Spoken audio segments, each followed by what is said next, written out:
আপনাদের জীবনের অন্ধকার সব দূর করবেন। একটা দিন আমাদের জীবনে এগিয়ে আসছে, আপনাদেরকে ডেটটা বলে দিই, সেই দিন আপনারা এই কাজগুলো করবেন, আপনাদের জীবনে লাভ আছে।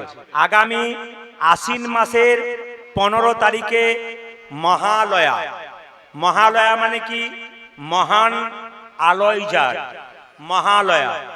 এই মহালয়ার দিন প্রত্যেকটা মানুষের কিছু কর্তব্য আছে, প্রত্যেকটি কাজ আপনাদের বলে দিয়ে যায়।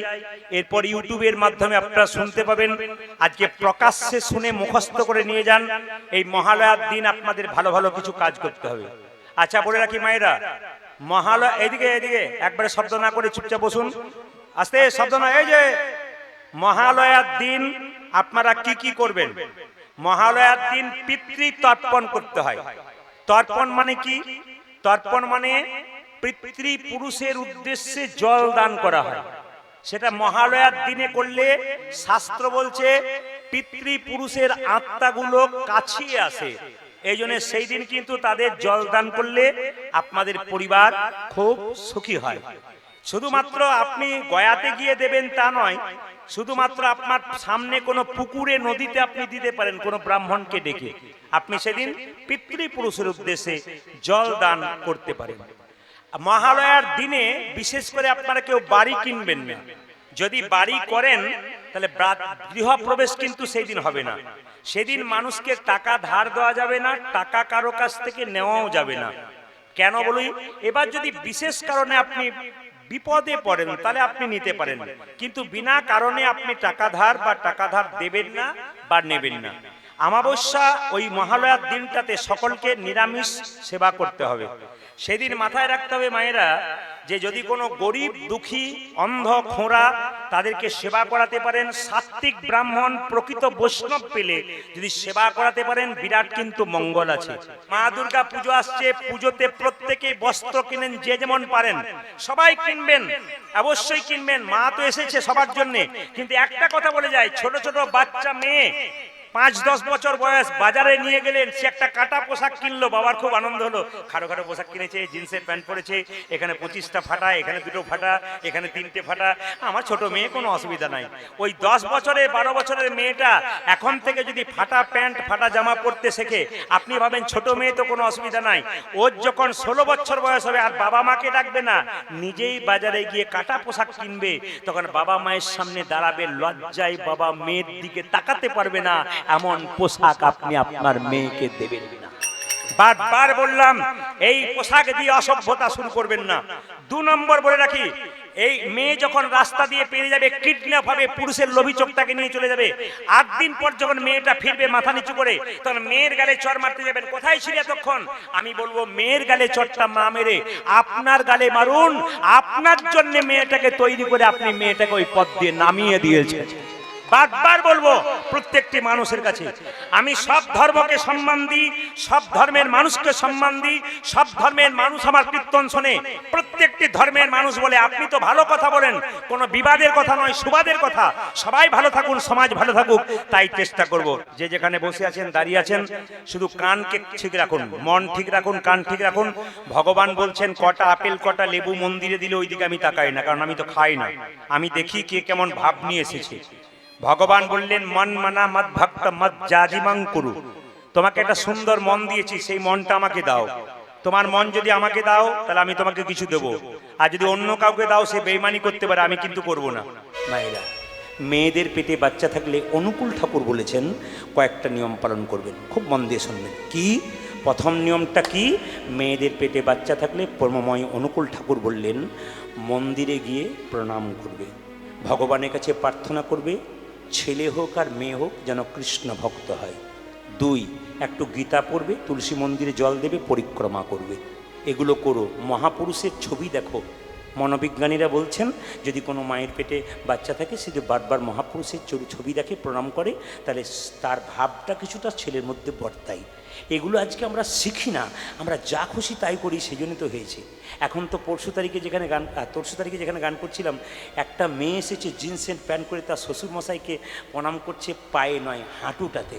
আমি জিজ্ঞেস করলাম, পায়ে তো প্রণাম করতে হবে, যে জিন্সের প্যান্ট পরে আছি, যদি ফেটে যায়। ওই জন্যে শ্বশুরমশাইকে হাঁটুতে করলাম। কোন জায়গায় চলে গেছে, এখন তো আপনাদের তো সব ভালো আছে, আমাদের ওদিকে সব বিউটি পার্লারে যাই। ওরে বাবারে, U cut, V cut, W cut, C cut, গোষ্ঠীর পিন্ডি কাট, তারপর ন্যাড়া কাট, কত রকমের কাট না, কি বলছেন বাবারা? এই যে বয়স্ক বাবারা বসে আছেন দেখুন, এত বাচ্চা ছেলের মতো বসে আছে। কীর্তন শোনা কিন্তু ওনাদের কাছে শিখতে হবে, এনাদের কাছে শিখতে হবে। কারণ আমি যত জায়গায় আসলে যাই, বয়স্ক ভক্তরা কিন্তু একবারে বাবুর মতো, ছোট বাচ্চার মতো বসে থাকে, হাঁ করে তাকিয়ে থাকে। আপনারা যেমন রয়েছেন আর কি, আপনাদের বয়সে সেরকমভাবে কৃষ্ণ অনুরাগী হয়েছেন। আমি আপনাদের সমাজের কথা বলে রাখি, এরকম করবেন না। আমাকে দুজন বায়না করতে গেছে, দুটো ছেলে, তো বললাম প্যান্ট কি পরেছো ভাই? 4 জায়গায় ফাটা, জিন্সের প্যান্ট, 25, ওর নাকি দাম আবার বেশি। আমি যখন ছোট ছিলাম তখন আমার প্যান্টটা ফাটা ছিল, মা সেলাই করে দিত। স্কুলে যেতাম, মাকে বলতাম মা প্যান্টটা ধরে ধরে সেলাই করে দাও। আমি এখন, মা আমার মারা গেছে না, মা মারা যাবার আগে বললাম মা এই যুগে যদি আমার জন্ম হতো না, প্যান্ট সেলাই করতে হতো, যত ফাটা প্যান্ট তত তার দাম বেশি হতো। আবার দেখবেন এখনকার ছেলেরা চুল কাটছে, বাবারে গোটা চুলটা মাথাতে ঝুঁটির মতো আছে, এখানে এরকম করে চেঁচে দিয়েছে, কি নাম বলছে? হানি সিং কাট। আমি হানি সিংকে কাছে দেখতে পেতে বললাম ভাই তুমি যখন এরকম কাট সবাইকে দিয়েছো, হিন্দু ছেলেগুলো সব এরকম করছে, গোটা মাথাটা ন্যাড়া করে দাও, সব মহাপ্রভু দলে নাম লিখিয়ে ফেলবে, একমাত্র তোমরাই পারো যদি করতে পারো। তো ওকে কাছে পেলে বলতাম যে ন্যাড়া মাথা করো, দেখো সব ন্যাড়া মাথা, মানে তুমি যা করবে সব ওরা করবে আর কি, পয়সা থাক আর না থাক ওইটা কিন্তু করতেই হবে আর কি। মানে যুগ জামানা কেমন এলো, আমি অবাক হয়ে গেলাম। যত দিন যাচ্ছে তত, আবার কিছু মনে করবেন না, এখন তো সকালবেলায় ঘুম থেকে উঠে দেখবেন সব কুকুর নিয়ে, না না আপনারা যারা কুকুর নিয়ে ঘুরছেন তাদের বলিনি, আমাদের ওখানে কলকাতা থেকে একটা মেয়ে পাশের বাড়িতে গেছে বেড়াতে মাসির বাড়ি, ও কুকুরটাকে নিয়ে সকালবেলায় ঘোরাঘুরি করছে। একটা পাশের বাড়ির মেয়ে গরু নিয়ে গোয়াল ঘর থেকে বের করছে, নিয়ে বলছে দিদি তোমরা সেই গেঁয়ো মানুষ রয়ে গেলে, বলে কেন? খালি গরু নিয়ে কারবার, তোমরা খালি গরু নিয়ে। আর দেখো আমি কেমন টমকে নিয়ে ঘুরে ঘুরে বেড়াচ্ছি, টম নাম দিয়েছে। তখন পাড়া গ্রামের মেয়েটা কি বলছে দেখুন, দিদি তুমি সকালবেলায় কুকুর নিয়ে ঘোরো আর আমরা সকালবেলায় গরু নিয়ে ঘুরি, তা আমরা গরুর দুধের চা খাই, তুমি কুকুর নিয়ে ঘোরো, নিশ্চয়ই কুকুরের দুধের চা খাও। মানে যাই সাকি তাই সা, না দিলে হবে না আর কি। কীর্তনে যে কত মজা আছে, যত রাত বাড়বে তত খেল বাড়বে। যতজন চেয়ারে বসে আছেন, যতজন এখানে বসে আছেন, আমার কীর্তন হচ্ছে এরকম, আমি মানুষকে জীব শিক্ষার দ্বারা কৃষ্ণ ভজনের প্রতীক করতে চাই। আমি হিন্দু সনাতন ধর্মকে বাঁচাতে চাই, আমি মহাপ্রভুর দেওয়া পথকে বাঁচাতে চাই। আমি কোনো ধর্মকে ছোট করতে চাই না, সব ধর্মকে ভালোবাসতে চাই। আমি কোনো মানুষকে ছোট নয়, সবাইকে বড় ভালোবাসতে চাই। আমি ক্ষুদ্র হতে চাই, আপনাদের বড় করতে চাই। আমার গুরুজি আমাকে তাই শিখিয়েছেন, ক্ষুদ্র হবি বড় হবি না। এতদিন ধরে আমি কীর্তন করছি, প্রত্যেকটি আসরে, যেখানে আমি ত্রিপুরা গিয়েছিলাম, আসাম, কোচবিহার, জলপাইগুড়ি, জায়গা দিতে পারছে না, নো এন্ট্রি হয়ে যাচ্ছে রাস্তাতে, এত ভক্তের ভিড়। তাহলে কি আমার ভেতরে এই অহংকার দেখা উচিত যে প্রদীপবাবুকে দেখতে এসছে বলেই? তা নয়। আমি যখন যাই তখন আমার বাড়ির আরাধ্য দেবী মা মনসা আছেন, আমার মা মনসার মন্দিরে আমার জেঠিমা একটা প্রদীপ দিয়েছিল পিতলের, সেই থেকে বলেছিল যদি ছেলে হয় তাহলে প্রদীপ নাম রাখবো। আমি হলাম আস্তে আস্তে বড়, কলেজে পড়াশোনা করলাম, বাবা বলল ওকালতি পড়তে হবে। আমি ওকালতি পড়বার জন্য ধানবাদে গেলাম, কাগজগুলো 2 নম্বরই হয়ে গেল, টাকাও নিয়ে নিল, বাড়ি ফিরে এলাম। বর্ধমান থেকে ইংরেজিতে, বর্ধমান থেকে MA করলাম 7 জন বন্ধু মিলে, 6 জন এখন চাকরি করছে, মাস্টার ইঞ্জিনিয়ার হয়ে বসে আছে, আমি কিন্তু হইনি। তারা আমাকে ফোন করে ঠাট্টা করে বলেছিল দেখ আমরা সরকারি চাকরি নিলাম, তুই কি করলি? আমি তাদেরকে সেই দিন বললাম তোরা তো সরকারের চাকর হলি, আর আমি এমন একজনের চাকর হলাম যাই জন্য এত এত সাধুগুরু বৈষ্ণব চলো।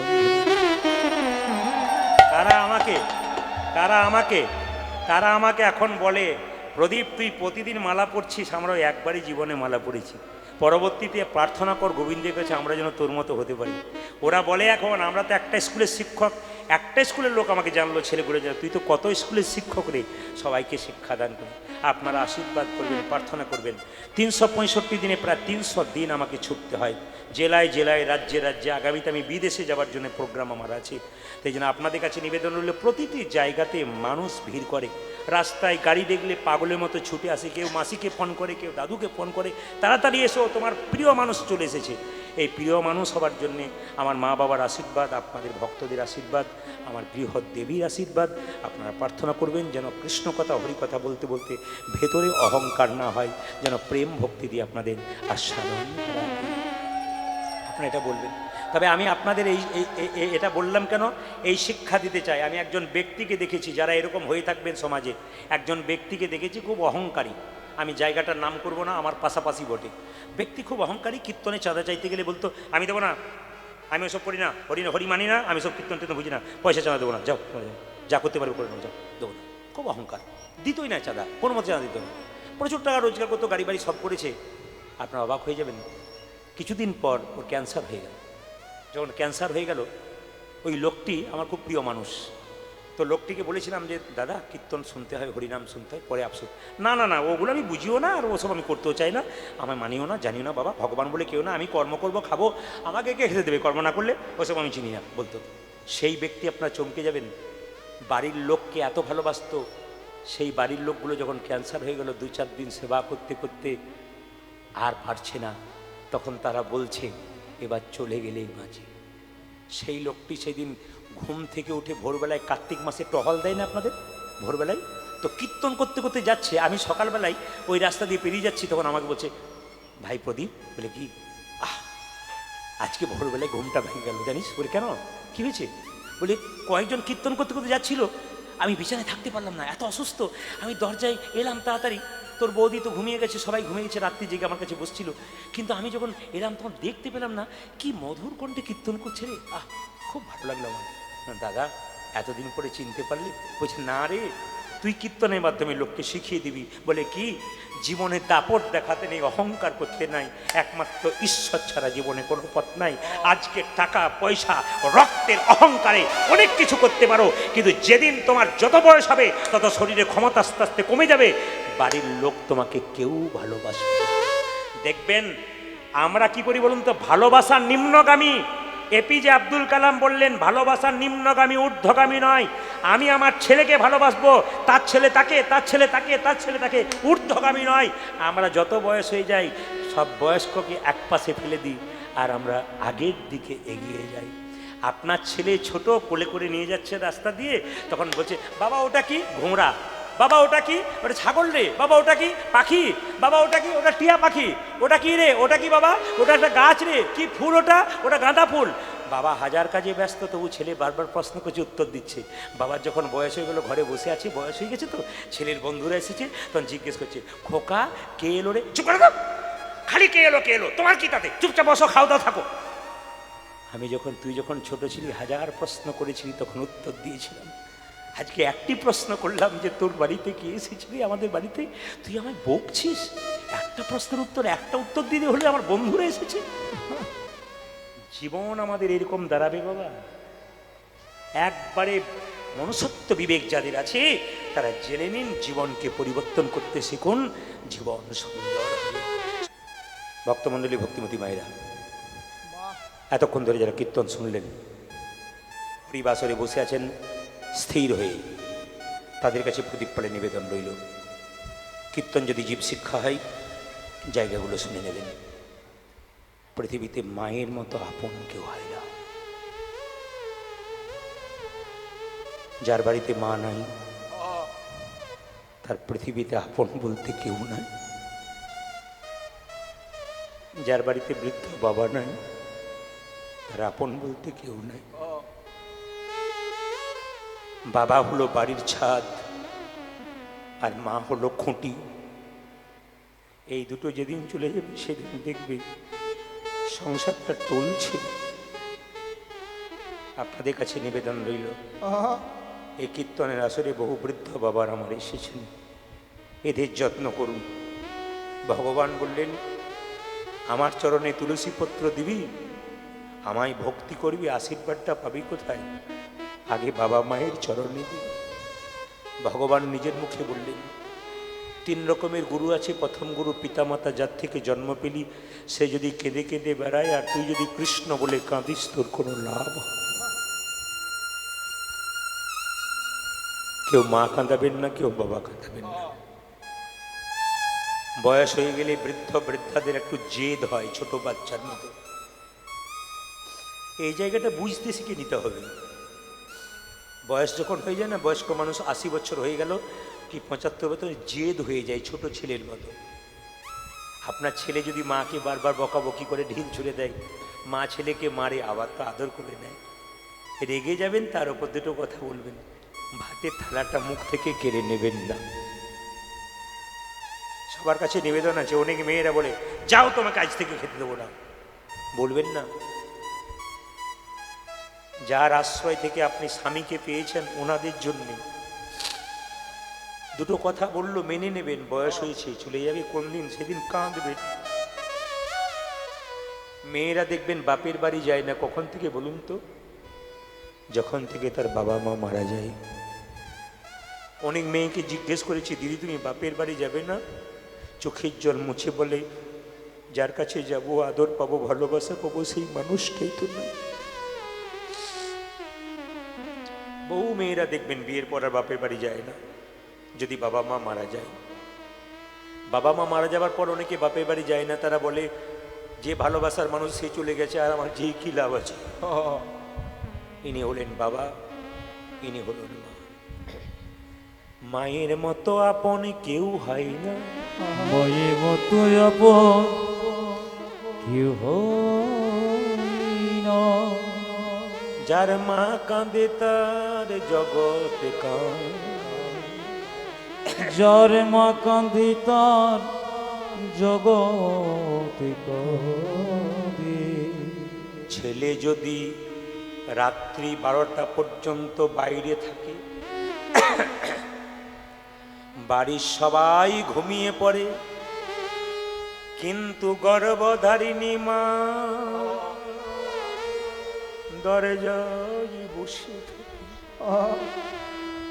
খোকা কখন আসবে বলে, খোকা কখন আসবে, খোকা কখন আসবে।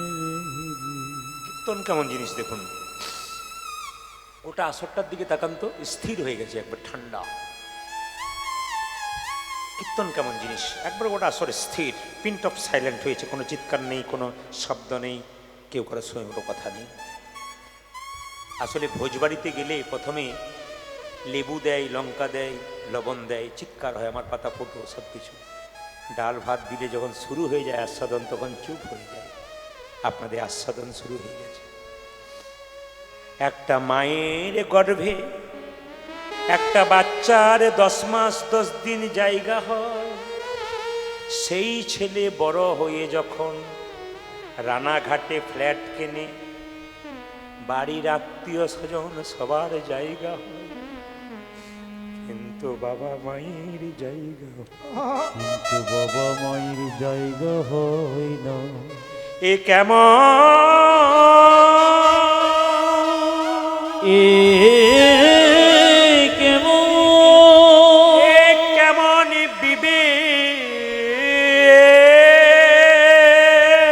এ কেমন বিবেক। মানুষ হয়ে মা বাবাকে চিনতে পারলাম না। আমরা মানুষ হয়ে বাবা মাকে চিনতে পারিলাম না। তুমি যখন মায়ের পেটে ছিলে, কত মন্দিরে গিয়ে মা কতবার মানতি করেছি, আমার যদি খোকা হয় আমি আমার সব তোমাকে দিই। যে উপবাস থেকে মন্দিরে সারা জীবন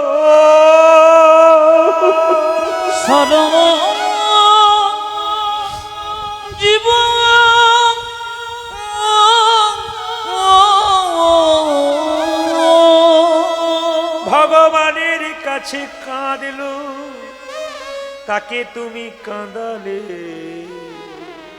তাকে তুমি কাঁদালে। ছেলে যখন ছোট থাকে মা কাঁদে, ছেলে খায় না বলে। ছেলে যখন বড় হয় তখন মা কাঁদে, আমায় ভাত দেয় না বলি। ছেলে যখন ছোট থাকে তখন মা বলে, আমার খোকা খায় না, তো ডাক্তার দেখালাম, গুঁজে গুঁজে খাওয়াচ্ছি তবু খাচ্ছে না গো। আর বড়বেলায় মাকে দে বেড়ায়, আমার ছেলে আমায় ভাত দেয় না। অভিশাপ করবেন না। রক্তের অহংকারে, বয়সের তারতম্যে নিজেকে একটু মানুষ হতে শিখুন, জীবনকে জাগাতে শিখুন, মানবতা শিখুন, চৈতন্য শিখুন, জীবন আপনার সুন্দর। আপনার যে চাণক্যদেবের নাম শুনেছেন, এই চাণক্যদেব কত বড় মাতৃভক্ত ছিল দেখুন। একদিন চাণক্যদেবকে কি করেছে দেখুন, তার মা কোলে করে নিয়ে বসে আছে 5 বছর। একজন জ্যোতিষ এসে বলল, জানো তোমার ছেলে না রাজা হবে। বলে কি দেখে বুঝলে? তোমার ছেলের সামনের দাঁত দুটো উঁচু। বলে অনেক ছেলে তো সামনের দাঁত দুটো উঁচু। জ্যোতিষ বললো, না না, তোমার ছেলের সামনের দাঁত দুটো উঁচু, ও কিন্তু বড় হলে রাজা হবে। এখন চাণক্যদেবকে তার মা কোলে নিয়ে বলছে, খোকা তুই নাকি বড় হলে রাজা হবি, রাজা হলে আমায় ভুলে যাবি না তো?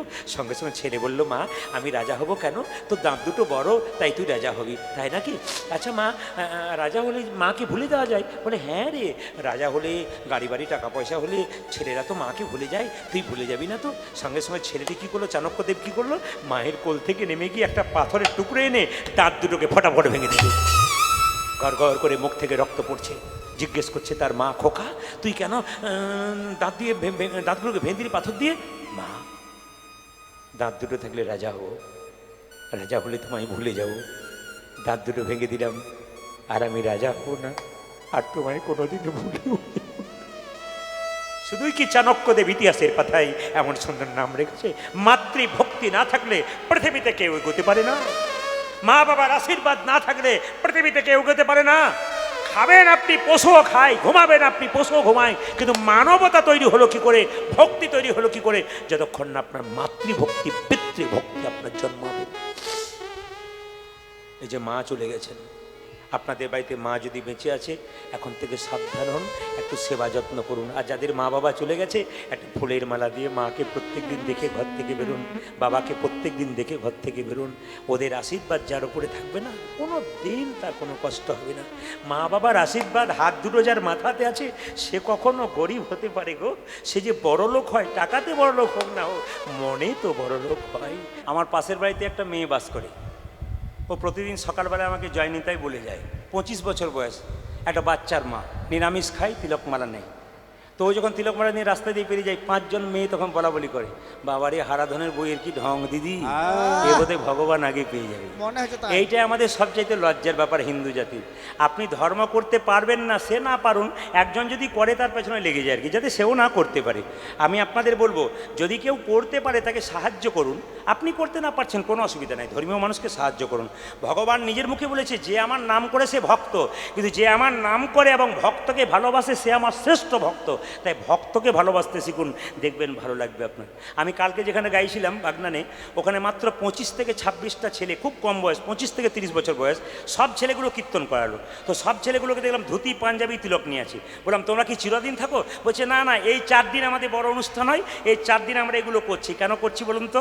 আমাদের দেখে যেন বয়স্করা মায়েরা সবাই শিখতে পারে যে হরিনামে অনুষ্ঠান হলে এগুলো করতে হয়। তাহলে কম বয়সে ছেলেগুলো জেগে গেছে যে আমাদের কিছু করতে হবে। তারপর মহাপ্রভুর আশীর্বাদ তাদের উপরে আসছে। আমি আশা রাখি আপনারা যারা কীর্তন শুনছেন সকলের উপরে মহাপ্রভুর আশীর্বাদ থাকবে। সবাই লক্ষ্য করুন, কপালে তিলক যারা নেন নাই তাদের জন্য বলে রাখি, তিলক আপনারা নেবেন না। না, অনেকে প্রশ্ন করে তিলক যদি নিই তাহলে খেতে পাবো না, অসুবিধা আছে, খেতে পাবো না। আবার দেখবেন আমাদের একটা কীরকম স্বভাব বলুন তো, যদি গ্রামে 24 প্রহর নামযজ্ঞ কীর্তন হয়, যদি আত্মীয় স্বজন আসে সকালবেলায় যায়, তখন কী বলে, আসবেন আসবেন, খালি কীর্তনের সময় আসবেন, অন্য সময় আসতে পারতেন না, ভালো কিছু খেতে পারলেন না। ভালো কিছু মানে বুঝতেন তো, এইটা না খাওয়ালে ভালো কিছু নয়, সেই দিন আসবেন। আবার দেখবেন, কিছু মনে করবেন না, আমি একটা মেদিনীপুরে একটা আসরে গান গাইছিলাম, বিরাট বাজার, দুপুরবেলায় গান হচ্ছে। তো গানটা হচ্ছে বুধবার দিন। তো সমস্ত ভক্তরা বলছেন, দোকানদার দেখে বলছে, দাদা আপনারা ব্যবসা করছেন, প্রদীপবাবু এসেছিলেন, 10-15 হাজার লোক, আপনারা যান নাই? বলছে আপনারা কীর্তনটা শুরু করতে সময় পান নাই। বলে কেন? বুধবার দিন কেন করলেন? রবিবার দিন করতে পারতেন, আমাদের বাজার বন্ধ, রবিবার দিন তাহলে যেতাম। এখন লক্ষ্য করুন, যিনি বলছেন রবিবার দিন বাজার, এই যে যিনি বলছেন রবিবার দিন বাজার বন্ধ, রবিবার দিন যেতাম, সে যদি বুধবার দিন বিপদে পড়ে, তখন যদি ভগবানকে ডাকে, প্রভু দেখা দাও দেখা দাও, ভগবান বলে তোর তো বুধবার দিন নয়, তো রবিবার দিন বটে, রবিবার দিন তোর কাছে যাবো, হবে কি? ভগবানকে ডাকবার কোনো সময় আছে কি?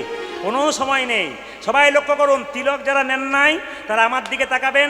তিলক যে নিয়েছেন মায়েরা, তিলক নেবেন আপনারা, সব কিছু খাবেন, কিন্তু তিলক নেওয়াটা অভ্যাস করুন। কি তিলক? তুলসী গাছের মাটিতে নিচে যে মাটি রয়েছে, স্নান করে একটা ফোঁটা নিন, আপনার বাচ্চাকে দিন। এক, যদি তাও না পারেন, চন্দন ঘুষছেন গোবিন্দকে দেবার জন্যে, ওই ফোঁটাটা আপনি নিন, দিতে শুরু করুন। আচ্ছা, যদি তাও না পারেন, যে লোকে দেখলে আমাকে ঠাট্টা করবে, যদি এরকম মনে করেন, তবে সবাই তাকান, এমনি করে জলটা নিয়ে জল তিলক করে নেবেন, মানে আমি যেমন তিলক করেছি জলের তিলক করে নেবেন, কেউ দেখতে পাবে না কিন্তু জল তিলক, আপনি সবই খাচ্ছেন কিন্তু জল তিলক করে নিলেন, আপনার তিলক নেওয়ার অভ্যাসটা শুরু হলো। এইরকম হাফ প্যাডেলে সাইকেলে চাপতে চাপতে একদিন সিটে চাপবার ইচ্ছা হয়, যখন জল তিলক নেবেন তখন আস্তে আস্তে আপনার তিলক নেবার ইচ্ছাটা জেগে যাবে। 2, সবাই লক্ষ্য করুন মায়েরা, তিলক নেওয়ার নীতি দেখুন। আপনাকে যদি কেউ বললো একটা ফোঁটা দিয়ে দাও তো, কোন আঙুলে দেবেন? নিয়ম হচ্ছে এই আঙুলে, খুব মাথায় রাখবেন। ব্রাহ্মণ ঠাকুর মন্দিরে পুজো করছে, আপনি জিজ্ঞেস করলেন একটু সিঁদুরে ফোঁটা দিয়ে দিন তো, যিনি প্রকৃত ব্রাহ্মণ তিনি কোন দিকে দেবেন? শাস্ত্র বলছে এই আঙুলে। এগুলো শিখে নিতে হবে, কীর্তনে আসরেছে এই আঙুলে, শাস্ত্র বলল। আপনার বাড়ির পাশে কেউ মরেছে কিংবা আপনার বাড়িতে কেউ মরেছে, তাকে তিলক দিতে হয়, কিন্তু তিলক দিয়ে তাকে শ্মশানে পাঠাতে হয়। তিলক কোন আঙুলে দেবেন? সবসময় আঙুলে। তর্জনী মাথায় রাখবেন সবাই। আপনি যখন মৃতদেহের কপালে তিলক দেবেন এই আঙুলে, আপনি নিজে খুদ যখন তিলক নেবেন তখন এই আঙুলে নেবেন, এই আঙুল। এটা হচ্ছে মধ্যমা। আর ভগবান শ্রীকৃষ্ণের চরণে তিলক দেবেন অনামিকা, ভগবান বিষ্ণুর আঙুল। গুরুদেবের চরণে দেবেন এই আঙুলে দেবেন। আর কড়ি আঙুলে ভাইয়ের কপালে দিলাম ফোঁটা, জমের দুয়ারে পড়ল কেন। আপনাদেরকে শিখিয়ে দিলাম, এগুলো আপনারা করবেন, ইউটিউবের মাধ্যমে শুনবেন, আপনাদের লাভ আছে। আপনাদের মুখ দেখছি আমি মাঝে মাঝে, কেন বলুন তো? মেদিনীপুরে গান করতে গেলে মায়েরা আসরে বসলে দেখবেন পান টান খায়, পান খেতে ভালোবাসে। আপনারা বাড়িতে অনেকে পান খান, কিন্তু পান খাওয়া খারাপ নয়। মহাপ্রভু সন্ন্যাসের আগে পর্যন্ত পান খেয়েছিল, সন্ন্যাসে পরে আর পান খায় না। পানের জন্ম হচ্ছে অমৃত থেকে। অমৃত যখন উঠেছিল তখন দেবতা দিতে দিতে একটু পড়ে গেছে, ওর থেকে অমৃত থেকে পান গাছের জন্ম। এই জন্য পান কিন্তু হজমে সাহায্য করে, পান গাছ খুব ভালো। কিন্তু যত মশলা মেশাবেন দাঁত তত সুন্দর দেখতে হবে আর কি। দেখেন একবার নিয়ে কি হয় আর কি। তো সবাই তাকান মায়েরা, এখন পান কিন্তু একটা কাজে লাগে, পুজোতে লাগে, আর কোথায় বলুন তো? বিয়ের সময় দেখবেন মেয়েটা যখন, মানে স্বামী যখন, ছেলে যখন বিয়ে করতে যায়, বাবা রে, তখন দেখবেন এরকম করে নিয়ে যায়। বাবা আস্তে আস্তে, আপনার আমার বাবার মতো প্রণাম রইল। কেন বলুন তো? আমার বাবা 81 বছর বয়সে 3 বছর আগে চলে গেছেন। হসপিটালে ডাক্তার ছিলেন, উনি বললেন কীর্তন খুব একটা বুঝি না, কিন্তু এইটা বুঝি, কীর্তন করতে গেলে বাবা, বাচ্চা ছেলে ওষুধ খায় না, তখন চিনি মিশিয়ে দিও তেতো ওষুধের সঙ্গে। কীর্তন করবি, তত্ত্বের মাধ্যমে বাস্তব ঢোকাবি, দেখবি মানুষ শুনবে। বাবার আশীর্বাদে আমার কীর্তন। আমার কীর্তনে প্রথম শ্রোতা আমার বাবা, আমার মা। বাবা খুব শিক্ষিত মানুষ ছিলেন, মা খুব সরল ছিলেন। কোনো গল্প বলবার আগে দুজনকে শোনাতাম। বাবা খুব সুন্দর শুনতে না, খাই বলে এই দেখ ভাষার ভুল করে ফেললি, ঠিক হলো না, আবার ঠিক কর, এটা বলে। বাবা বারবার বাবা ধাক্কা দিত। আর মাকে বলতাম মা তুমি বুঝতে পেরেছো? বলে গোটাটাই বুঝলাম। বললাম তুমি যদি বুঝেছো তাহলে বাকি কেউ থাকবে না, সব বুঝে যাবে আর কি। মানে তখন বুঝলাম যে শ্রোতা সব রকম থাকে, সবাইকে দিতে হয়। কিছু মনে করবেন না। বিয়ের সময় পান ঢাকা দেওয়া হয়, আপনারা নিশ্চয়ই নিয়েছিলেন। আচ্ছা, পান কেন ঢাকা দেওয়া হয়? অত যদি দানবো তাই তোমাকে কেন ডাকবো? আচ্ছা, পান ঢাকা দেওয়া হয় কেন বলুন তো? পানটি হচ্ছে যোগমায়া। পানটি সরিয়ে মেয়েটি যখন স্বামীর মুখ দেখবে তখন মায়ার যোগ হবে।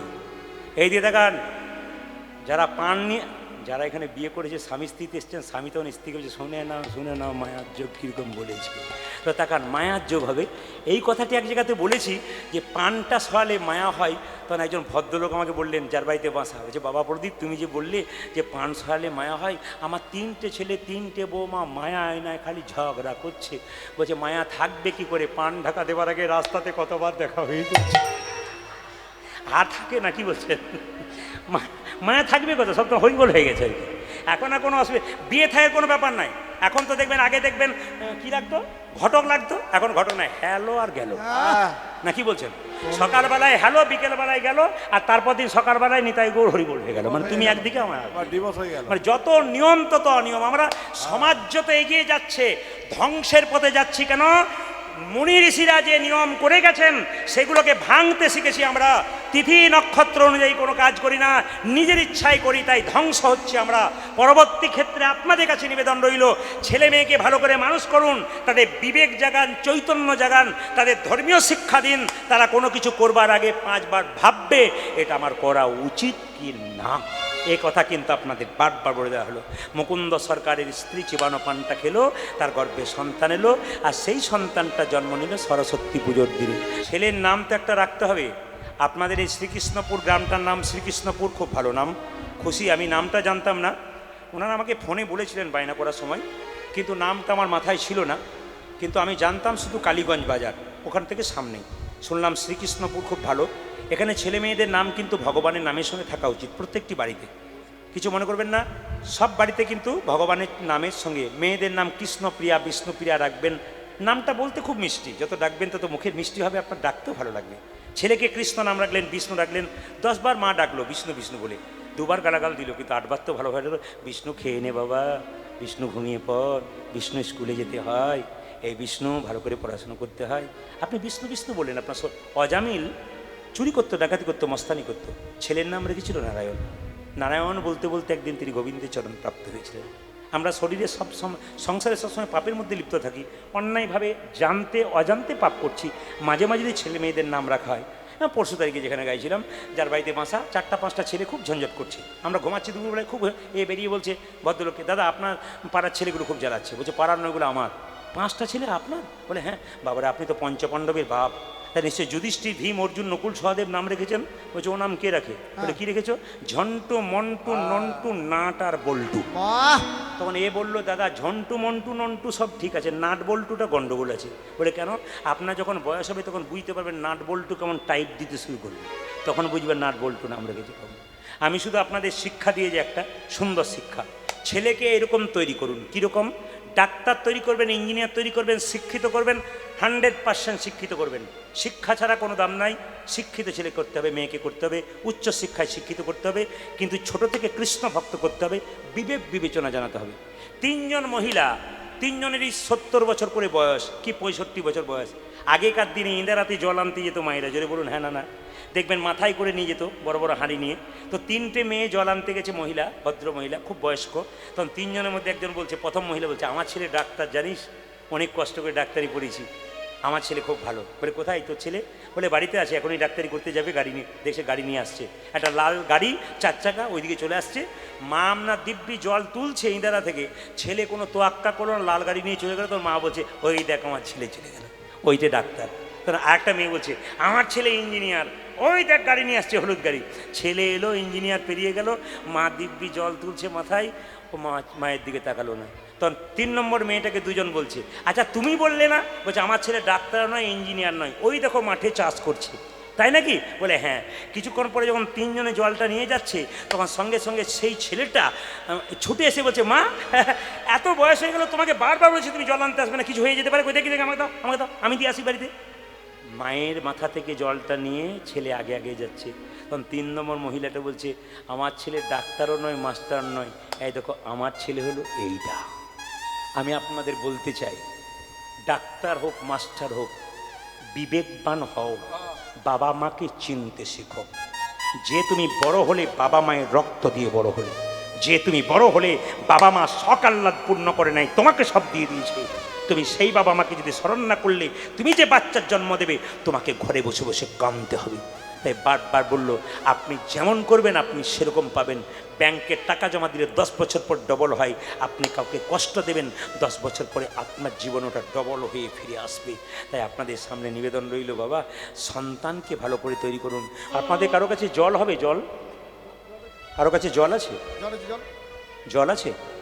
না না, আপনাদেরকে বলি নাই, নবাব জিজ্ঞেস করছে বাড়ির লোককে, আপনাদের কারো কাছে জল আছে? মুকুন্দ সরকার অজ্ঞান হয়ে গেছে তো, আসলে মায়েরা খুব সরল, একবারে ব্যাগ থেকে জল বাড়তে শুরু করেছে আর কি। কিন্তু জলের প্যাকেট যেখানে দিয়ে চলে গেছে এরা, অসুবিধা নেই, সবাই দেখেন জল আছে, জল জল দিয়ে যেন মুকুন্দ সরকারকে চোখে মুখে দিয়েছে, জ্ঞান ফিরে গেছে। নবাব জিজ্ঞেস করলো, কী ব্যাপার, তুমি আমার দিকে তাকালে আর তুমি অজ্ঞান হয়ে গেলে? মুকুন্দ মনে মনে ভাবছে, তুমি তো মুসলমান, আমি তো হিন্দু, তুমি কৃষ্ণ অনুরাগের কথা কেমন করে জানবে? আসলে তোমার ময়ূরের পালকের দিকে কৃষ্ণ দেখতে পেয়ে আমি অজ্ঞান হয়ে গেছিলাম। আমি জীবনে কাউকে মিথ্যা কথা বলিনি, আজ একটা নবাব আসলে তা নয়, আমি অজ্ঞান হয়ে গেলাম কেন জানো? আমি সবার চিকিৎসা করি, আমার একটা রোগ আছে। কী রোগ আছে? মৃগীর ব্যারাম আছে। মৃগীর ব্যারাম? বলে হ্যাঁ। মুকুন্দকে নবাব বলে উঠলো, শোনো, তোমার হয়তো জানা নেই, এই রাজ্যে কেউ মিথ্যা কথা বললে তার জীবটা আমি ছেড়ে দিই, তবে শুনে রাখো। বলে কি? বাবাজি মহারাজ এখানে বসে আছেন, উনি কিন্তু মানে কীর্তন হওয়ার আগে বলছিলেন, কে কীর্তন করবে আপনারা আসুন। বয়স হয়েছে 78 বছর, কিন্তু বলছিলেন, খুব ভালো লাগছিল। উনি বলেন আমি ভিলেনের অভিনয় করেছি, খলনায়ক নাকি বলছেন, যাত্রাতে করেছি। আর এরা আমাকে জানে, আমি যতদিন গ্রামে যাত্রা করেছি ততদিন কিন্তু ভিলেনের নায়ক মানে অভিনয় করেছি। এই ভিলেনের অভিনয় করার জন্য গলার ভলিউমটা কিন্তু ওই রকমই হয়ে গেছে। এই জন্য একটু একটু করে আপনি অনুভব করবেন। তুমি হয়তো জানো না, আমার রাজ্যে একটা নিয়ম আছে, এখানে কেউ যদি মিথ্যে কথা বলে তবে তার জীবটাকে আমি ছিঁড়ে ফেলে দেবো। মুকুন্দ সরকার বলে উঠল, নবাব আমার কি অপরাধ হলো? হ্যাঁ, সত্যি যদি তোমার মৃগী রোগ থাকবে। তুমি যখন অজ্ঞান হয়ে গেছিলে তোমার চোখ থেকে জল পড়ছিল কেন? সত্যি যে তোমার মৃগী রোগ থাকবে, তুমি যখন অজ্ঞান হয়ে গেছিলে কৃষ্ণ বলে কাঁদছিলে কেন? মুকুন্দ বলে উঠল, প্রভু আমার অপরাধ হয়ে গেছে। অপরাধ? হ্যাঁ। মুকুন্দকে নবাব বলে উঠল, অপরাধ তোমার হয়নি, আমার হয়েছে। কেন? তোমার মতো কৃষ্ণ ভক্তকে আমার কেনা গোলাম মনে করে ভালো করেছে। এ জগতে যারা কৃষ্ণ ভক্ত হয় তারা কারো কেনা গোলাম হয় না, তারা ভগবানের দাস হয়। ওগো মুকুন্দ, তোমাকে আর আমি ঘরে আবদ্ধ করে রাখবো না, তুমি ফিরে যাও। বলি কোথায়? শ্রীখণ্ডে ফিরে যাও, গোটা শ্রীখণ্ডটা তোমার নামে লিখে দিলাম। ঈশ্বর যা করে, জোরে বলুন, জোরে বলুন, না সাহস নিয়ে বলতে হবে, জোরে বলুন। আচ্ছা, আপনারা যারা বললেন ঈশ্বর যা করে মঙ্গলের জন্য করে, এবার তাদের কি বলতে হবে? আপনার ছেলে মাধ্যমিক পরীক্ষা দিয়েছে, একবারে ফেল মেরেছে, কাছে যদি কেউ বলে ঈশ্বর যা করে তা ভালোই করেছে আর কি, আপনি কি বলবেন? চুপ করুন তো। ফার্স্ট ডিভিশন করে তো ভালোই করে, ঈশ্বর যা করেছে। কিন্তু এখন বৃষ্টি নাম ছিল, ঈশ্বর যা করে তা মঙ্গল করে। বৃষ্টি নামিয়ে ভগবান পরীক্ষা করে দেখলেন কোনগুলো পাকা কোনগুলো কাঁচা। দেখুন যতগুলো পাকা সব বসে আছে, সরে যাচ্ছিল বৃষ্টিতে আবার বসে আছে, আবার সব জায়গাগুলো কাভার হয়ে গেল। কেন? ভক্তকে ঠেলতে পারবে না। কেন? ভগবানের ভালোবাসা আছে। মাঝে মাঝে আপনাদের ঝাপটা দেবে, আপনারা ভয় খেয়ে যাবেন না। ওই গো স্বামী, এ কথা বলবার আগে আপনাদের শ্রীকৃষ্ণপুরে এসে একটা ভালো খবর পেলাম। যে খবরটা পাওয়ার পর আমি সব জায়গায় বলে বেড়াবো, খুব ভালো খবর। অন্য জায়গায় গেছি, এটা শুনি নাই, শ্রীকৃষ্ণপুরে শুনলাম। আপনারা হাঁ কি না দেবেন, সত্য কি মিথ্যা। শ্রীকৃষ্ণপুর ঢোকাতে একজন বলে উঠল, দাদা সব জায়গায় মাতাল পাবেন, আমাদের শ্রীকৃষ্ণপুরে কোনো মাতাল নেই। আপনাদের হাসিতেই বুঝেছি পার্টি আছে। না না, হাসিতে শুধু নয়, মাতাল মানে কোন মাতাল? হরিনামের মাতাল আছে, কিন্তু এই মাতালও যে নাই তা নাই, জগাই মাথায় সব জায়গাতে আছে। আমি যখন শ্রীকৃষ্ণপুর ঢুকবো, এখানকার ছেলেটি আমাকে আনতে গেছে, তার আগে এখানে কালীগঞ্জ বাজার পেয়েছি। রাস্তায় আস্তে আস্তে একজন গাড়িটাকে আটকেছে। আপনি প্রদীপ বাবু না? হ্যাঁ হ্যাঁ, নমস্কার নমস্কার নমস্কার। আমার বউ তো সব সময় আপনার কটা বাজছে, খাবার টাবার খেয়েছেন? খেয়ে ফেলেছি। বললাম ঠিক আছে, ভালো হয়েছে। তা আমি খেতে পারি শ্রীকৃষ্ণপুরে। আমার গ্রামটা বড় না ছোট? বড় আছে তো, অসুবিধা নেই। তো যিনি খেয়েছেন তিনি কিন্তু এসছেন আমার কাছে। নমস্কার আপনাকে। আপনাকে ইশারা করবো না, কারণ আপনি ইশারা করলে আপনাদেরকে সবাই থাকবে আর কি। উনি এখন আমাকে গাড়িতে ধরেছেন, নি বলছেন, প্রদীপবাবু আমি খেতে পারি, কিন্তু আমার কবিতা লেখা অভ্যাস আছে। বললাম বাহ, মাতাল আবার কবিতা লিখে? বলে হ্যাঁ, আমার ওই গুণটা আছে। বলে কি? বললাম কীরকম, কী কবিতা লেখেন? বলে আপেলে পোকা দুধে জল, বিড়িতে শক্তি আর মদে বল। বাবারে, কি কবিতা লিখেছেন দাদা, এ সব জায়গাতেই বলতে পারবো।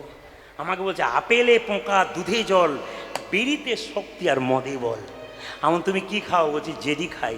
এমন কিছু মনে করো না, কীর্তন শুনতে যেও। বলছে না আমি কবিতা বললাম, আপনাকে না বললে ছাড়বই না। আমি কবিতা জানি না। বলছে না আপনাকে বলতে পারি। বারে ভাই, সেবার সময় হচ্ছে, তুমি যেও না, কীর্তন শুনতে, কথা হবে তোমার সঙ্গে। বলে না আপনাকে একটা কবিতা বলতে হবে, এক লাইন বলুন, বলে ছাড়বো না। আমার তাহলে এক লাইন বলি। বলে কি? খাবে জেডি, ফুলবে বডি, শ্মশান তোমার জন্য রেডি। ও বললো আর যাবো না, কিন্তু এসেছে। কিন্তু ওকে দেখে আমার মনে পড়ে গেল, আপনি ঠিক। উনি আবার কি হাসি গো, জানি। ভালো থাকুন, ভালো থাকুন, কোনো অসুবিধা নেই। খুব হাসছেন খিলখিল করে। মানে ওনার নাম করে দিয়েছি, নাম আমি জানি না, তবে প্রণাম রইল আপনাকে। জোরে বলুন রাধা রানী কি, শ্যাম সুন্দর কি, না জয়টা জোরে বলুন, রাধা রানী কি, বা শ্যাম সুন্দর কি, মদন মোহন কি। স্ত্রীকে বললো কই গো ঘরণী, স্বামী এ কি আমার হলো গো, স্বামী এ কি আমার হলো গো, আমার সর্বাঙ্গ যেন জ্বলে যায়, আমার সর্বাঙ্গ যেন জ্বলে কই বাত নেই, কই বাত, কোনো কথা নয়। আমি এত বড় কবিরাজ, সারা বাংলা আমার নাম আছে, তোমার কি হয়েছে তুমি শুধু বলো। ভগবান বলে এখানে অহংকার। দেখবো অনেক অহংকার করে, আমার গাড়ি আছে, আমার বাড়ি আছে। আমি একটা কথা বলবো, কিসের অহংকার করছেন? আপনি কি জন্ম পেয়েছেন? না, আপনার মা দিয়েছে। যে অহংকার করে আমি খুব বড় হয়ে গেছি, আপনাকে বলবো আপনি কি জন্ম পেয়েছেন? আপনার মা আপনাকে জন্ম দিয়েছে। আপনি যখন জন্ম পেলেন আপনার নামটা আপনি নিজে রেখেছেন, বাড়ির লোকে বা কেউ রেখেছে আপনার নামটা। আপনি যখন পড়াশোনা করলেন নিজে পড়লেন, একজন মাস্টারমশাই আপনাকে পরিচিত পেলেন, আপনি পড়েছেন। আপনি চাকরি পেলেন নিজে পেলেন, একজন দিয়েছে। তারপর শ্মশান ঘাটে যখন যাবেন তখন নিজে যাবেন না, অন্য জনে নিয়ে যাবে। সবই যদি অন্যের হয় তবে আপনার বলতে কি আছে? কিসের অহংকার করছেন? কোনো অহংকার নেই। যদি কারো হয়তো অভিমান থাকে, অহংকার থাকে, ত্যাগ করুন। জীবনে সুন্দর হতে পারবেন, ভালো মানুষ হতে পারবেন। আপনি নিজে অহংকার দেখাচ্ছেন, আপনার অহংকার কে দেখে? সবার এখন সব কিছু আছে, আপনার অহংকার কেউ দেখবে না। আপনি নিজেকে মনে করেন যে আমি অহংকারী, তা নয়, অহংকার নয়। মুকুন্দ সরকার মহাপ্রভু আশীর্বাদ পেয়ে কী করলো? অহংকার হয়ে গেল, চিৎকার করে বলে উঠলো, আমি তোমার কী হয়েছে দেখি দেখি, কী হয়েছে তোমার? স্বামী, যেদিন থেকে তুমি চলে গেছো আমার জিভটা কেমন জ্বালা করে, হাত পাগুলো জ্বালা করে, আঙ্গুলগুলো বেঁকে যায়, হাতগুলো বারবার জ্বালা করছে, বমি বমি ভাব, চলতে পারি না, মাথাটা ঘুরে যায়। দেখি তোমার জিভ দেখি, দেখি তোমার চোখ দেখি, হাত দেখি, দেখি তোমার পায়ের তল দেখি, সব কিছু দেখলো। চিৎকার করে বললে, কি আমি সারা বাংলা চিকিৎসা করছি, আমার স্ত্রীর চিকিৎসা হতে পারলাম না। সঙ্গে সঙ্গে মহাপ্রভু মন্দিরে ছুটে গিয়ে বললো, প্রভু বলে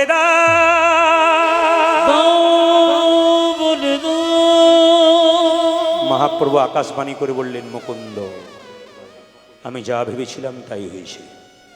সারা বাংলার চিকিৎসা করতে করতে তোমার ভেতরে অহংকার হয়ে গেছে। মুকুন্দ সরকারকে দেখে বললেন, প্রভু আমি ক্ষুদ্র জীব, কখন আমার অহংকার হয় আমি জানি না। সত্যি যদি অহংকার হয়েছে, আমার অহংকারের পতন ঘটাও। মহাপ্রভু তার জীবাণুপান মুকুন্দ সরকারকে দিয়ে বলল, মুকুন্দ, এই জীবাণুপানটা তোমার স্ত্রীকে দিয়ে দাও, তোমার স্ত্রীর তো রোগ ভালো হবে, নতুন লক্ষণ প্রকাশ পাবে, তোমার স্ত্রীর গর্ভে সন্তান আসবে, আর সেই সন্তানটার নাম হবে ভক্ত রঘুনন্দন। বাচ্চা জন্ম নিলে মুখে কি দিন? জোরে বলুন। মধু। আচ্ছা মায়েরা, আপনাদের বিশ্বাস আছে মধু দিলে মিষ্টি কথা বলে? না, ভুল কথা। বাচ্চা জন্ম নিয়ে মুখে মধু দেন কেন? যারা এখানে শিক্ষিত ব্যক্তি আছেন, ডাক্তারি লাইনে আছেন, অনেক ডাক্তারবাবু কাছে অনেক ছেলেরা থাকে, একটু শিখে নিন মায়েরা। বাচ্চা জন্ম নিলে কান্নাকাটি না করলে ডাক্তারবাবু থাপ্পড় মেরে মেরে কান্না করায় কেন? যে বাচ্চা জন্ম নিয়ে কান্না করে না সে সুস্থ বাচ্চা নয়। এখন প্রশ্ন হচ্ছে, বাচ্চা জন্ম নেবার পরে কান্নাকাটি করে মায়ের দুগ্ধ পান করতে পারে না, তখন বাড়ির লোক কী করে? একটু মধু দিয়ে দেয় কেন? যাতে কান্নাটা বন্ধ হয়ে যায়, এই জন্য মধু দেওয়া হয়। মধু দেবার নিয়ম হচ্ছে, আপনার ছেলের একবারে সত্যিকারে কৃষ্ণ ভক্ত হবে। গভীর গৃহসূত্রকার বলে একটা বই আছে, এই বইতে কিন্তু হিন্দু ধর্ম কি এবং কেন এই প্রশ্ন, বইটা যদি আপনারা কেউ পড়েন, হ্যাঁ, লোকনাথ কবিরাজের লেখা হিন্দু ধর্ম কি এবং কেন বইটা যদি পড়েন, লোকনাথ কবিরাজের লেখা, ওতে পরিষ্কার করে লেখা আছে যে একটা বাচ্চা ছেলে জন্ম নেবার পর কখন মধু দেওয়া উচিত, যেগুলো আমরা করি না, জানি না কখন দেওয়া উচিত। 21 দিন পর আপনি মানে আঁতুর ঘর থেকে গেলেন, স্নান করিয়ে মুখে একটু মধু দিয়ে ভগবানকে প্রার্থনা করবেন, প্রভু আমার ছেলে যেন কৃষ্ণভক্ত হয়, আনন্দপূর্ণ হয়, এটা বলতে হবে। কিংবা যেদিন অন্নপ্রাশন, মুখে অন্ন দেবার আগে, পরমান্ন দেবার আগে একটু মধু দিয়ে ভগবানকে প্রার্থনা করবেন। এই দুটো কাজ কিন্তু আপনাদের আছে, কিন্তু আমরা তা করি না। এখন সরস্বতী পুজোর দিন সব দোকান বন্ধ হয়ে গেছে, মধু কেনার পয়সা থাকলো মধু কেনা হচ্ছে না।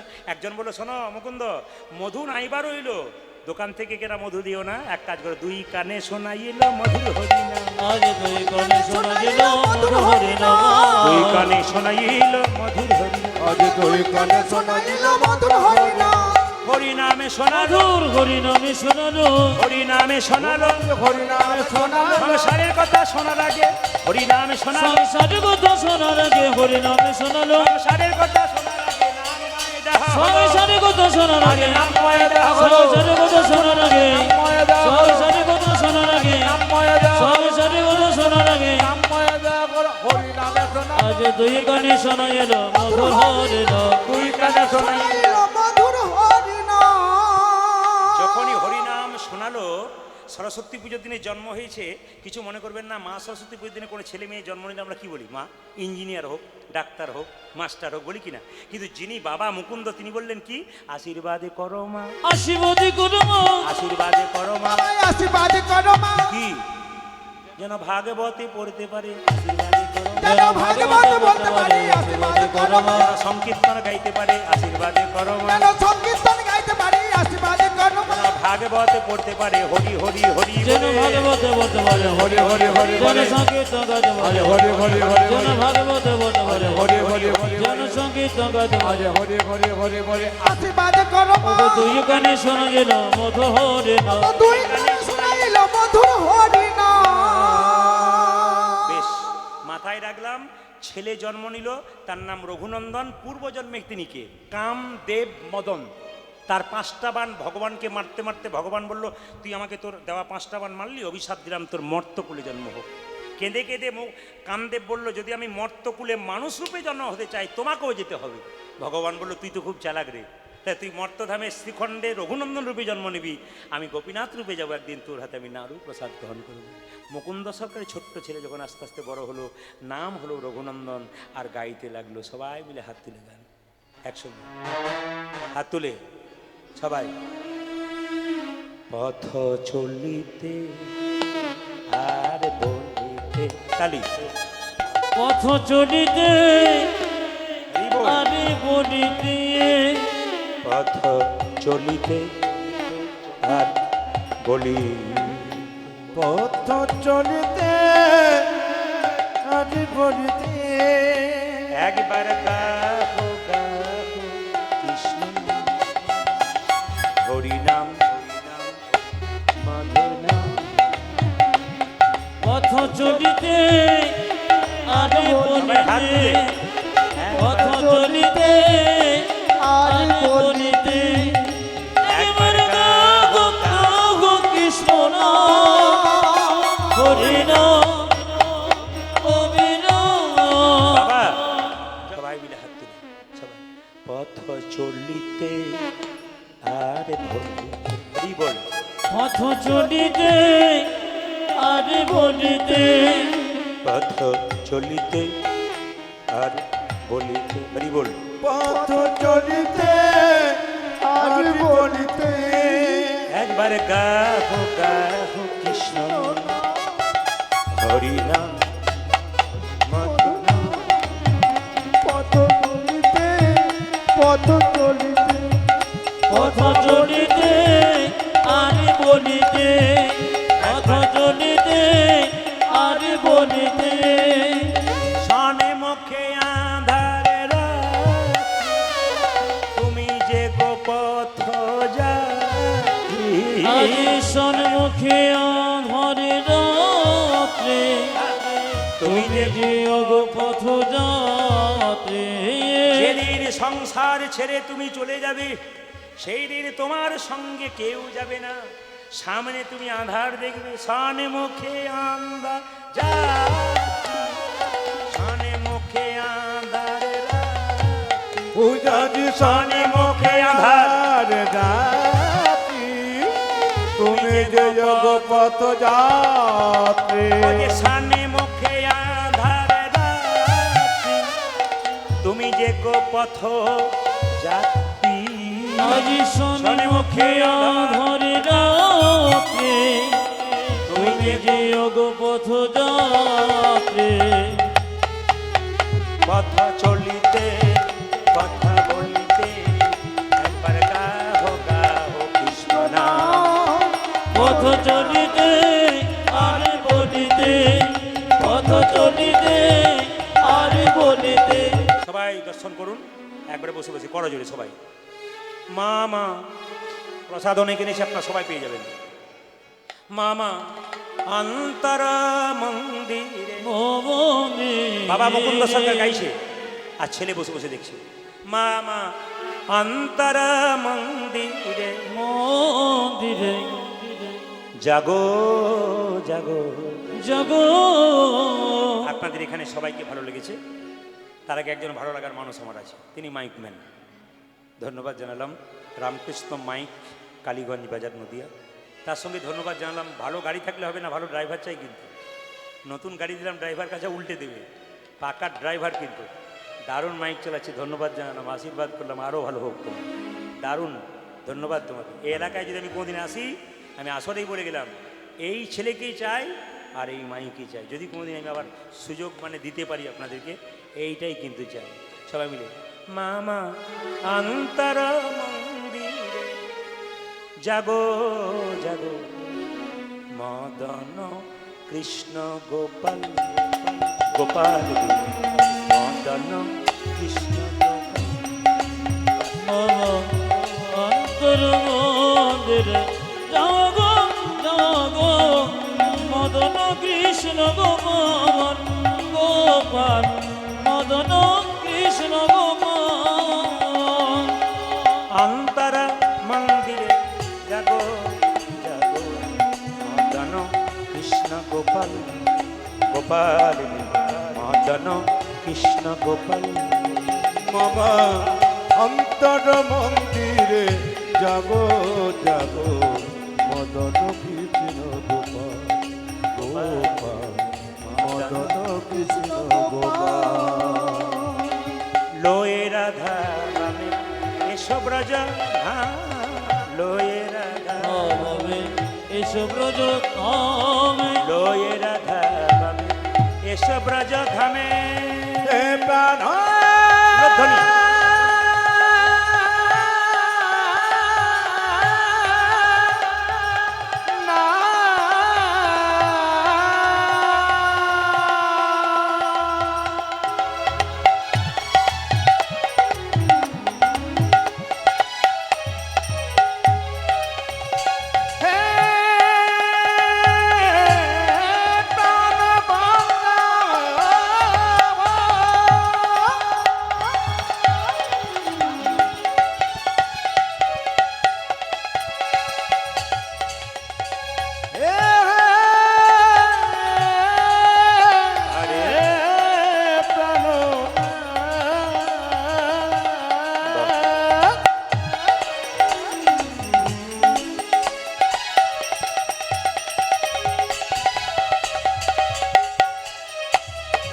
প্রাণ বল্লভ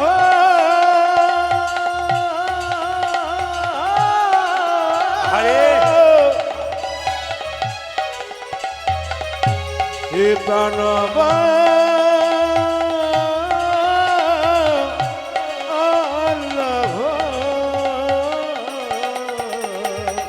লোয়ে রাধা বামে এসো ব্রজ ধামে লোয়ে রাধা ধামে এসো ব্রজ ধামে, এসো এসো গিরিধারী মদন কৃষ্ণ গোপাল। মম অন্তর মন্দিরে জাগো জাগো মদন কৃষ্ণ গোপাল গোপাল মদন কৃষ্ণ গোপাল গোপাল মদন কৃষ্ণ গোপাল গোপাল মদন কৃষ্ণ গোপাল। কবিরাজ কবিরাজ তাই সবাই লক্ষ্য করুন, ছোট্ট রঘুনন্দন বলছে বাবা আমাকে পুজো করতে রাখছো? হ্যাঁ রে আজকে তোকে পুজো করতে যাচ্ছি, তুই পুজো কর। ছোট্ট রঘুনন্দন বলছে বাবা আমি পুজো করব কিন্তু আমি মন্ত্র জানি না। মন্তর মন্তর মন্তর শুদ্ধ মন যদি থাকে তবে মন্ত্রের দরকার হয় না। ছোট্ট রঘুনন্দন মাকে কি বললো, মা আজকে থালাতে কিছু প্রসাদ দাও। বলে কি করবো? পুজো করব। মন্ত্র জানিস? বাবা বলেছে মন্ত্র জানবার দরকার নেই, ভক্ত প্রহ্লাদ হাতে ভগবান খেয়েছিল, ধ্রুবে হাতে খেয়েছিল, আমার হাতেও খাবে। ছোট্ট রঘুনন্দন প্রসাদের থালাটাকে নিয়ে মায়ের কাছ থেকে এনে কি করছে দেখুন, ও গো গোপীনাথ ঘনশ্যাম, ঘনশ্যাম সবাই দর্শন করবেন। ও গো গোপীনাথ ঘনশ্যাম গোপীনাথ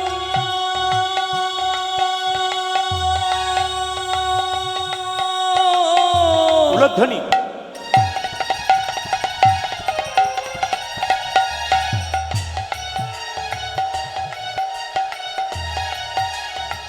ও গো গোপীনাথ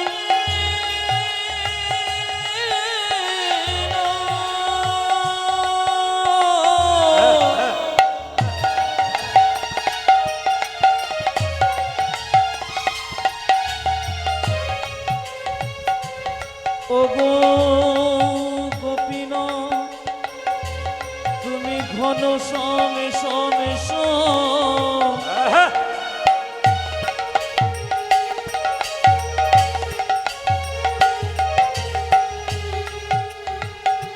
গোপীনাথ তুমি ঘন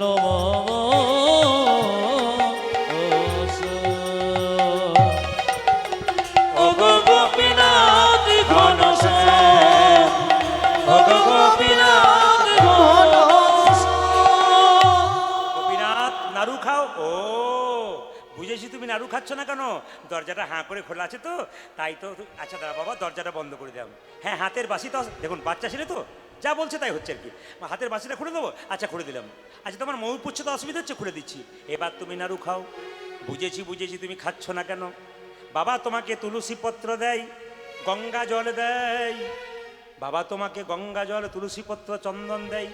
আমি তোমাকে চন্দন দিতে পারি নাই, তবে সাধুগুরু বৈষ্ণবের মুখে শুনেছি চন্দন যদি কারো না থাকে, ভক্তি চন্দনে গোবিন্দের চরণে দাও।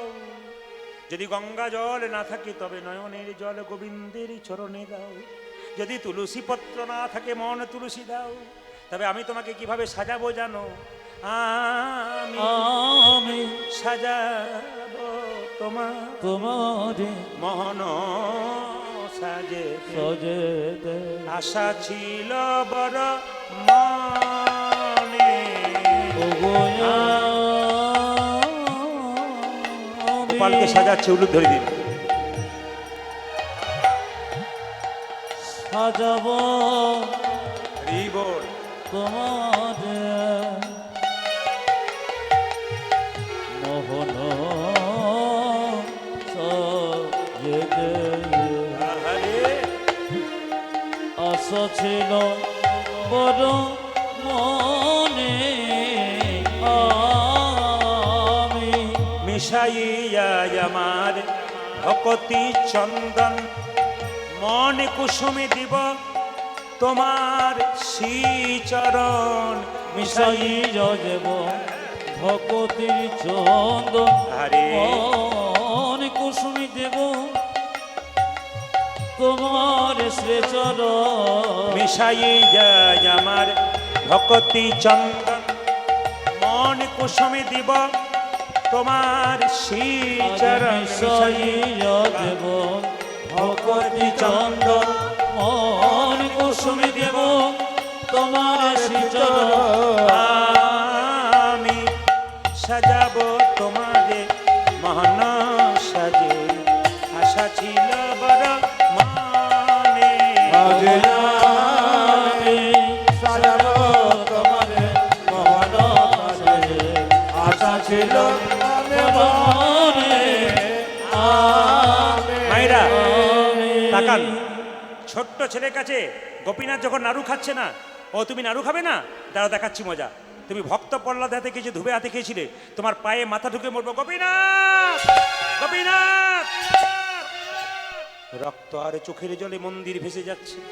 পাথরের গোপীনাথ মনে মনে ভাবছে, রঘুরে লোকে আমায় সোনার থালায় রূপোর থালায় পায়েস দেয়, তোর মতো এমন করে চোখের জলে কেউ আমায় নাড়ু খাওয়ায় না। পেছন থেকে হাত বাড়িয়ে বললো, রঘুনন্দন নাড়ু দে রঘুনন্দন নাড়ু দে রঘুনন্দন নাড়ু দে দে রঘুনন্দন নাড়ু দে গোপীনাথ নাড়ু খাও গোপীনাথ নাড়ু খাও গোপীনাথ নাড়ু খাও গোপীনাথ নাড়ু তুমি বাবার হাতে এত নাড়ু খাও না, আমার হাতে খাচ্ছ কেন? বাবা তো তোমাকে নাড়ু খাওয়া আমি দেখেছি, এত নাড়ু খাও না, আমার হাতে খাচ্ছ কেন?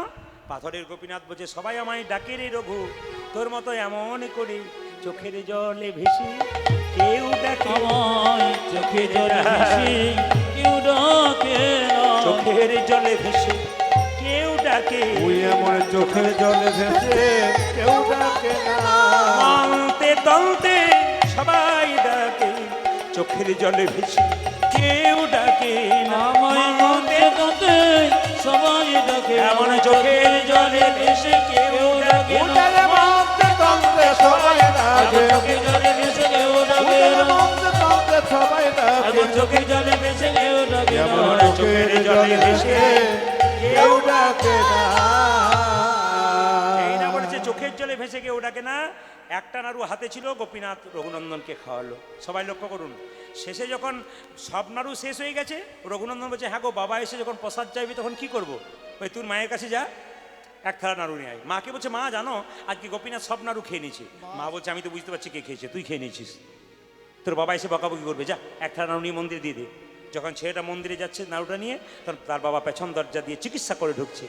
আসি যা মুকুন্দ দাস কহে বালো এর পাশ, আসি যা আসিও মুকুন্দ দাস কয়ে মানকের পাশ। আজি আসি যায় মুকুন্দনাথ ভগবানকে পাশ। আসিয়া মুকুন্দ দাস কহে বালকের পাশ, আসিও আসিয়া মুকুন্দ দাস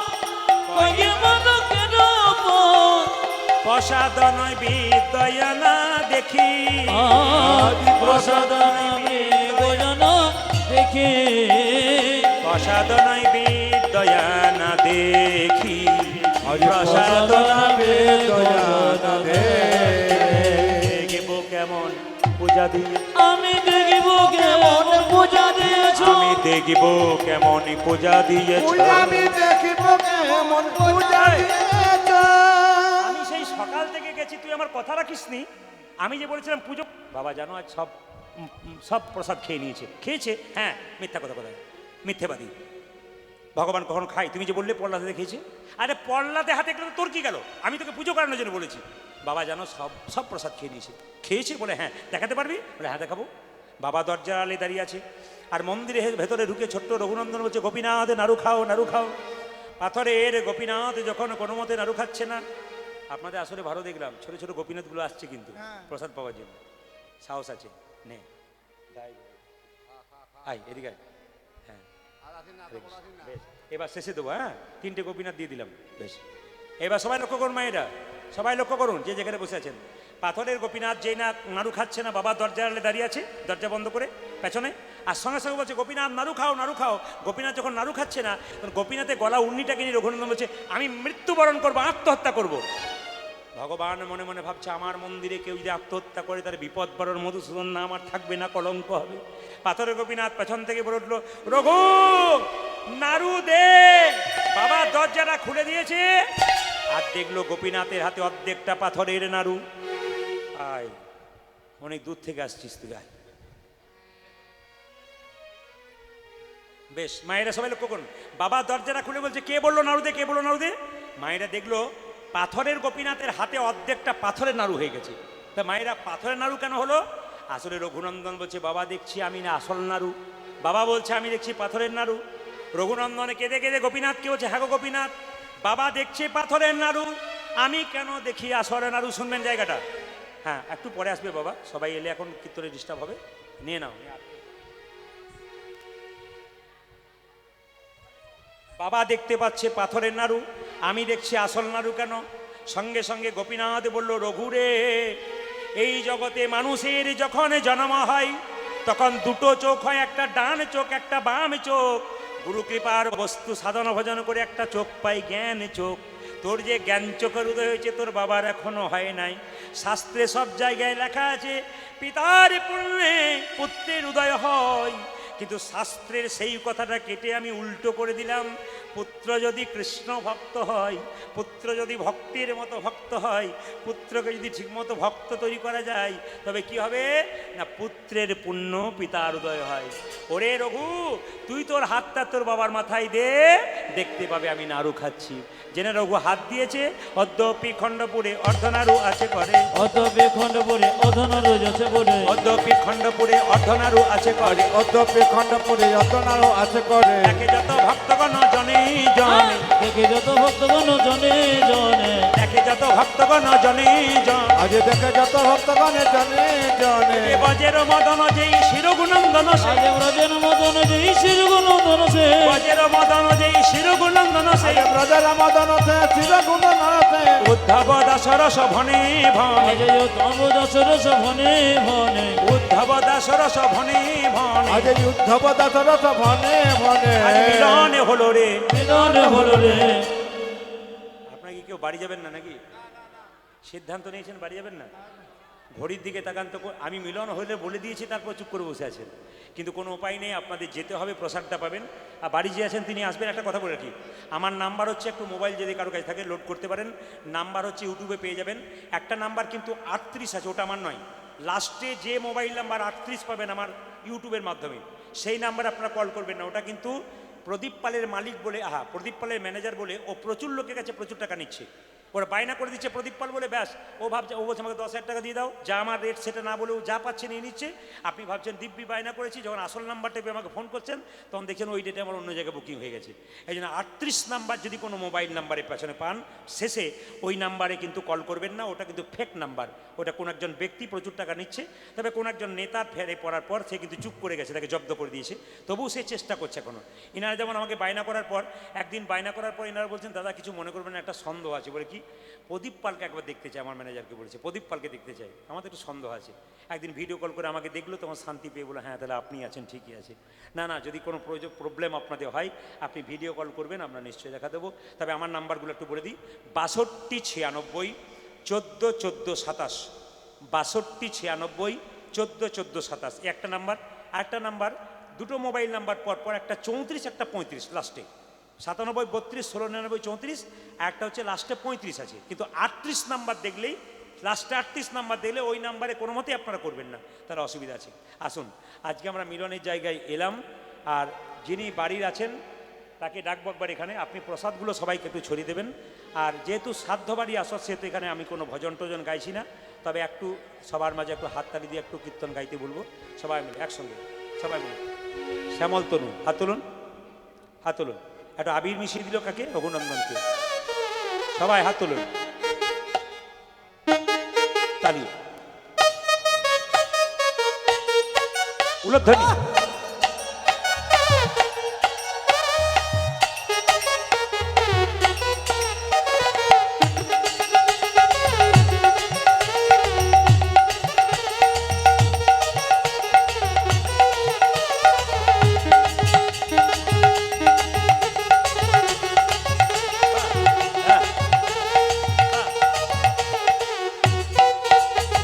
শ্যামল তনু যে হলো আবিরে দেলাল, আবিরে দেলাল লাল হোলি খেলিছে আমার বজ্র গোপাল।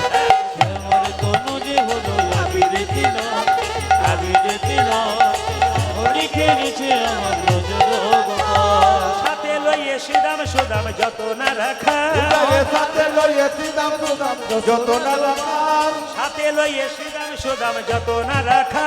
ওগো সাথে লইয়ে শ্রীরাম সুদাম যত না রাখো। হোলি খেলিছে আমার বজ্র গোপাল। শ্যামল তনু যে হলো আবিরে দিলাল, আবিরে দিলাল হোলি খেলিছে আমার বজ্র গোপাল। শ্যামল তনু যে হলো আবিরে দেলাল, আবিরে দেলাল হোলি খেলিছে আমার বজ্র গোপাল। ওটা যে শ্যামল তনু যে হলো আবিরে তেলাল, আবিরে তেলাল হোলি খেলিছে জামা বজ্র গোপাল।